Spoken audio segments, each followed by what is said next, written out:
Welcome to a special National Podcast Day episode of Let's Talk About Your Breast.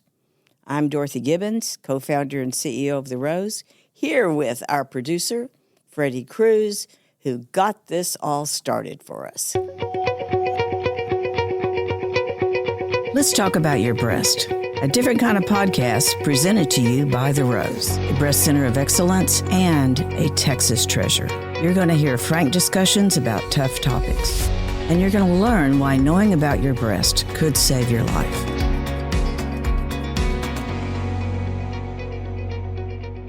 Dorothy, I came to you in 2022 with a proposition. And I remember messaging you directly on Facebook, and you're like, well, if we're going to meet, it better be at my office.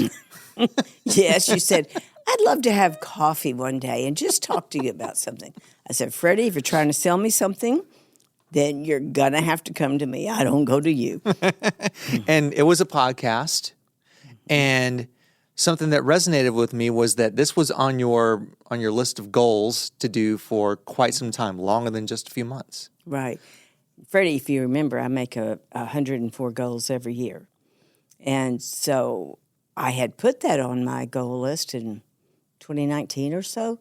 And each year I never got it accomplished, and I'd move it to the next year. The thing was, I wasn't even listening to podcasts back then. I really didn't know what it was, but I just knew that it would be a way for me to grow and a way to talk about the Rose in a very different way. Mm-hmm.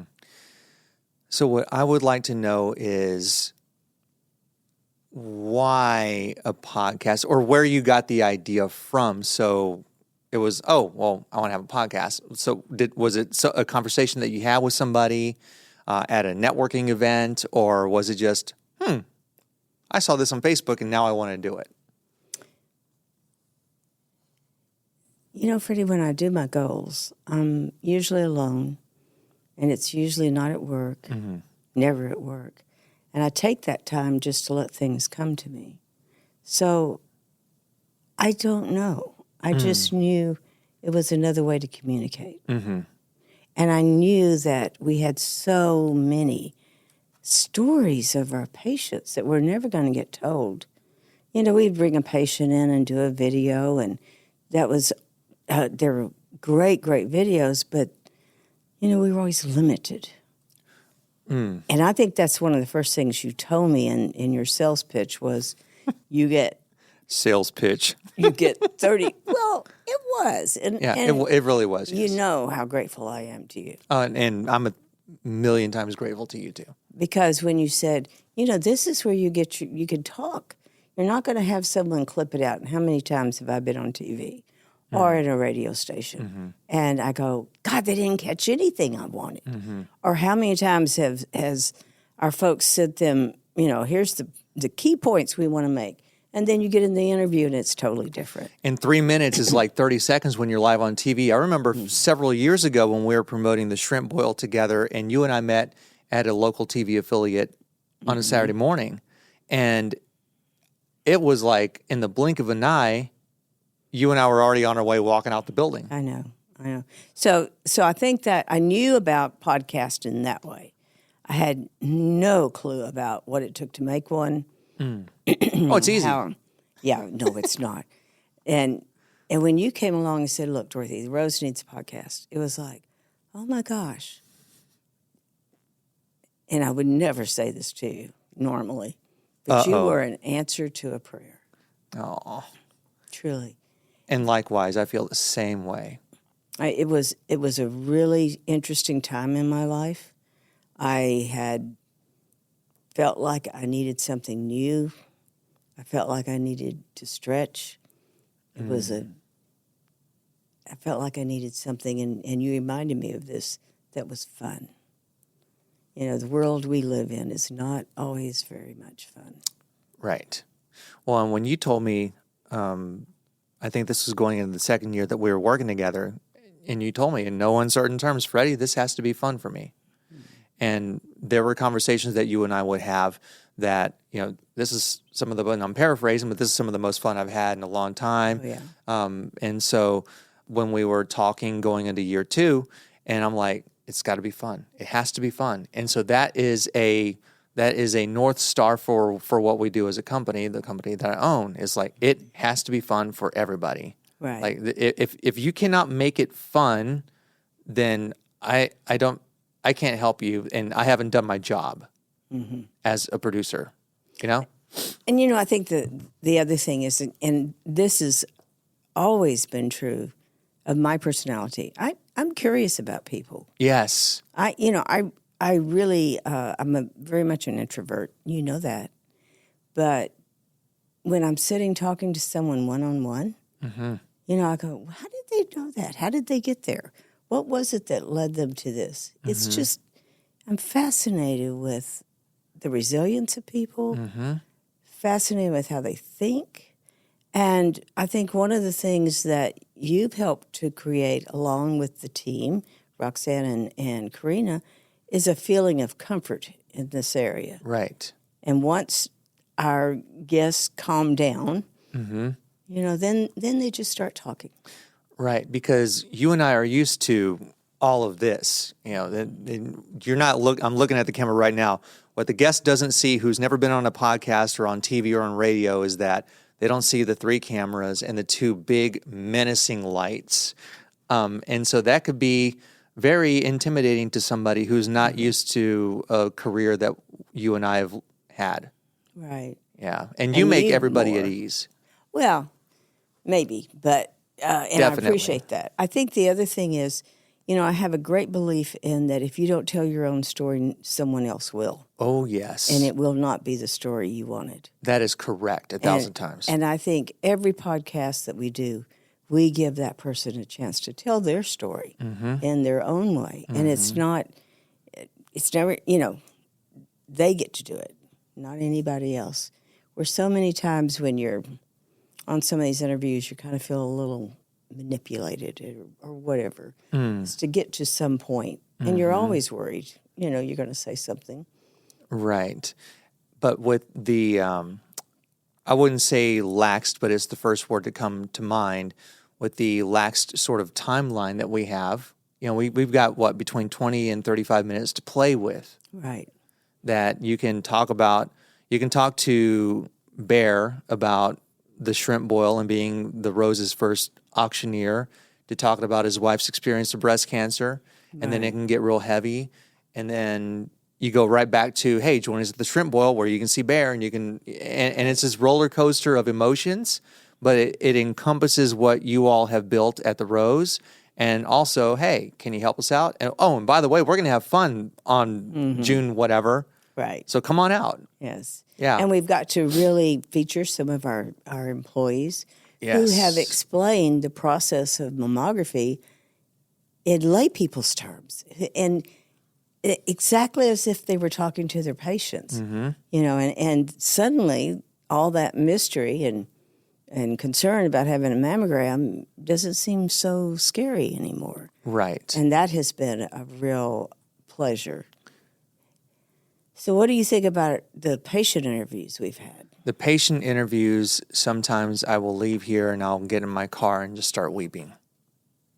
Yeah.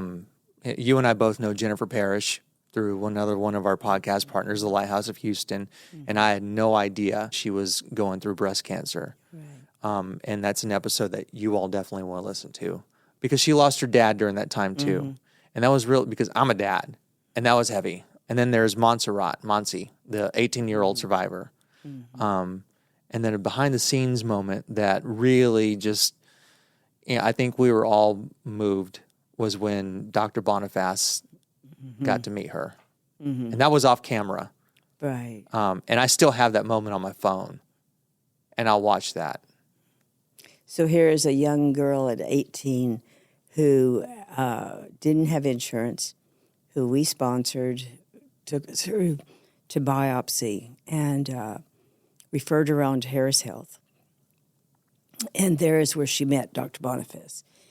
But the unique part was Dr. Boniface took such a special interest in Monsi and did not want to leave her until she arranged, and it truly was hers, to find another doctor to do the reconstruction, to do all those things. And what was it, 10, 12 years? About that. Yeah, and they both got to meet. It was a very, very special moment. Another one that I always think about is Joanne Patterson. Oh, yes. Did we not have fun with her? Yes, she was so much fun and so positive when this is someone who Unbelievable. this Yeah. is someone who you would justify as like, I can see why you would have a negative outlook on life, but she's anything but that. Anything so positive. Of course, and then it was our yoga person, Nancy. Oh, Nan.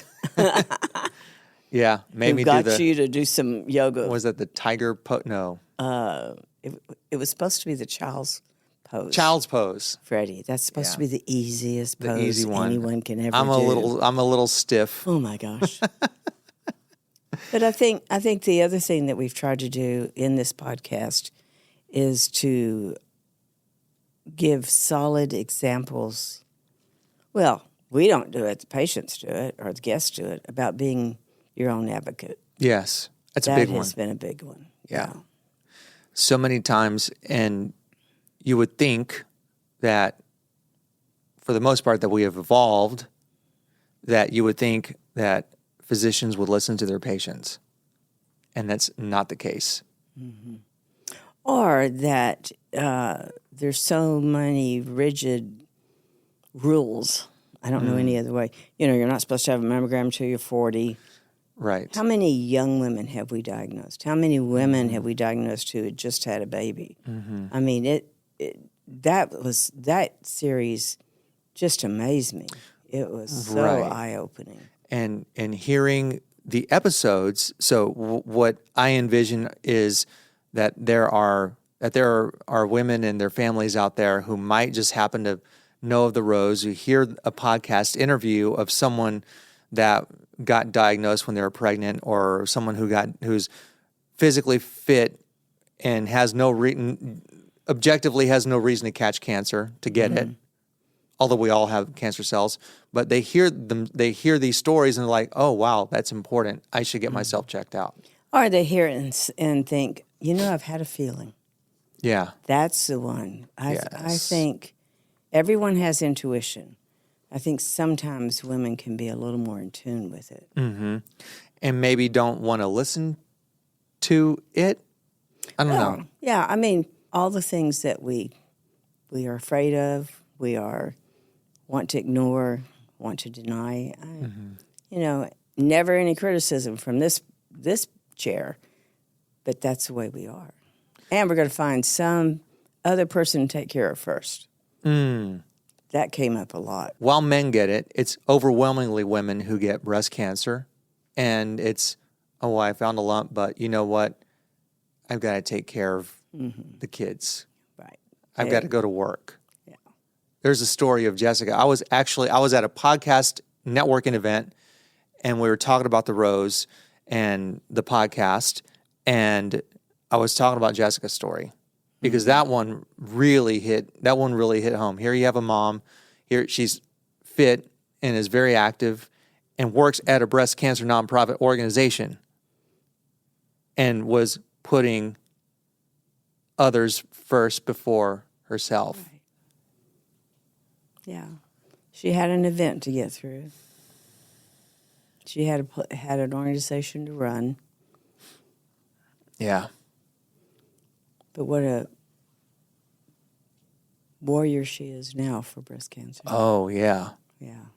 Yeah. That was another one of the tougher ones to get through.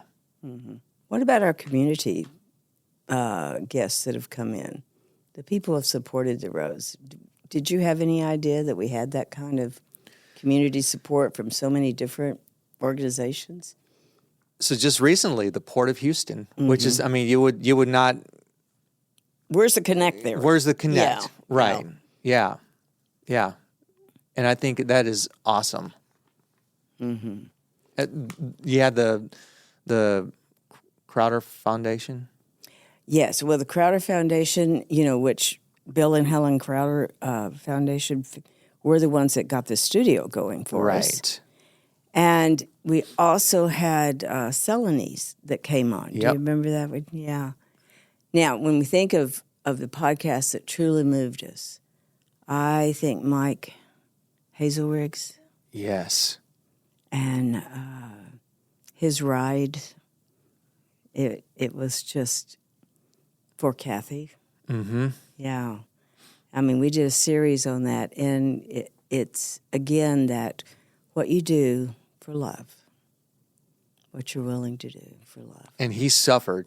I mean, you would think, oh, it's just a motorcycle ride. No, that was not a motorcycle ride. And I remember when he said, now, I hope I don't scare you when I come in.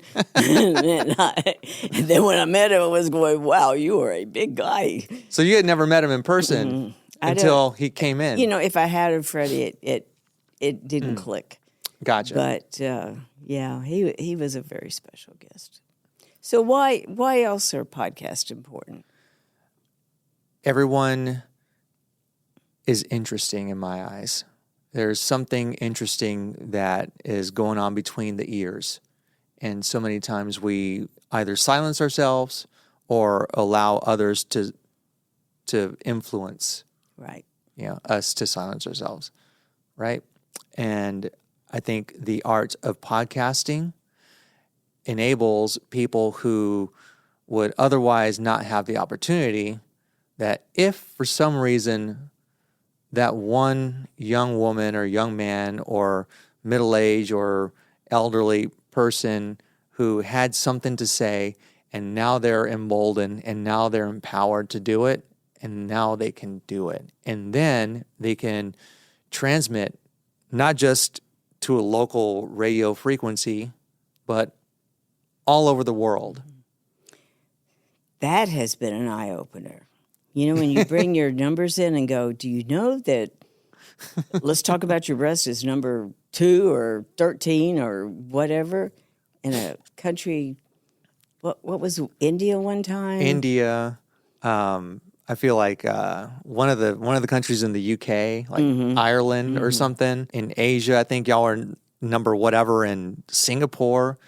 And does it help with fundraising, recruitment, or whatnot? Okay, maybe not.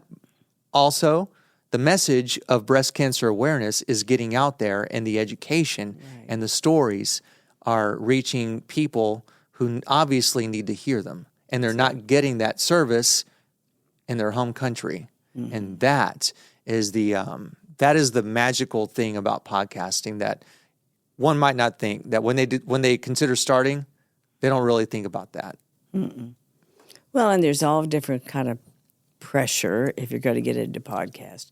But, you know, I think we can't put a dollar sign on the joy of hearing another person's story. I don't think there's any way we can do that. So, for National Podcast Day, what's a message you have? I used to think that everybody should have a podcast, but I no longer think that. Oh, why? I think there's so many zombie podcasts out there, podcasts that just kind of give up after a few episodes for no good reason other than, oh, well, no one listened to me, so I'm just going to give up. Now I think that everyone should have a podcast as long as, and this is adding the caveat, as long as you are willing to go the distance for at least 25 episodes or 2 years.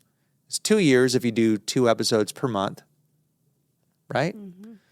So that's my advice.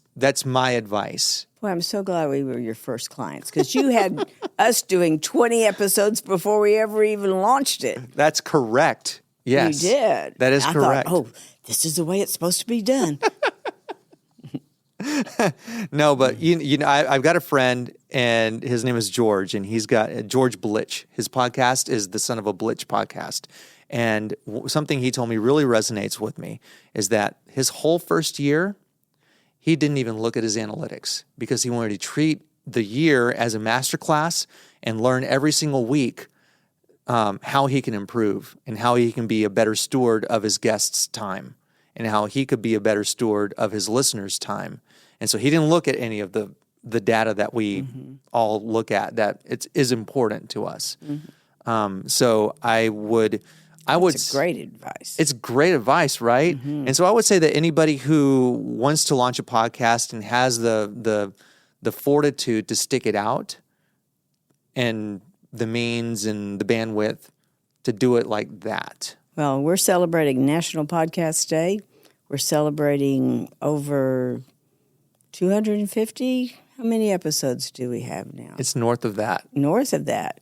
We're celebrating having more than 80,000 downloads, and we're celebrating all of our guests Yes. that have given us one thing that you can never get back, and that's a little bit of their time. And the other thing is their story.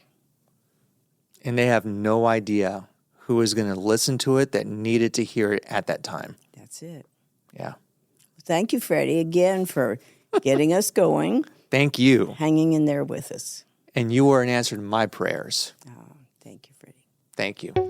Thank you for joining us today on Let's Talk About Your Breasts. This podcast is produced by Speak Podcasting and brought to you by The Rose. Visit therose.org to learn more about our organization. Subscribe to our podcast, share episodes with friends, and join the conversation on social media using hashtag Let's Talk About Your Breasts. We welcome your feedback and suggestions. Consider supporting The Rose. Your gift can make the difference to a person in need.